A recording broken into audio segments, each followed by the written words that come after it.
જર્જરિત પુલ અને બીમાર રોડથી વાહન ચાલકોનું જીવન જોખમમાં. ઉણશિયા માર્ગ તાત્કાલિક દુરસ્તીની માંગ.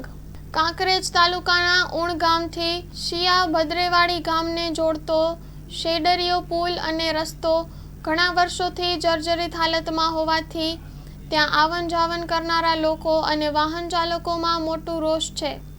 પુલ અને રોડ બીમાર હોવાને કારણે દુર્ઘટનાનો ભય વધ્યો છે. ઉણ ગામથી શિયા ગામને જોડતો આ રોડ ધાર્મિક સ્થળ સોનગઢ ઘોઘા મહારાજના ભવ્ય મંદિરે જાય છે, જ્યાં દર પૂનમે મોટા પ્રમાણમાં શ્રદ્ધાળુઓના ટોળેટોળા ઉમટે છે. પરંતુ માર્ગ પર ખાડાઓ હોવાને કારણે પગપાળા અને વાહનો માટે મુશ્કેલી સર્જાઈ છે.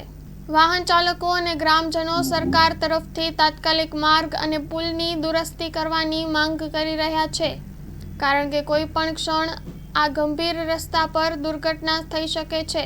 Story report by Indrasinh Vaghela, Kankrej.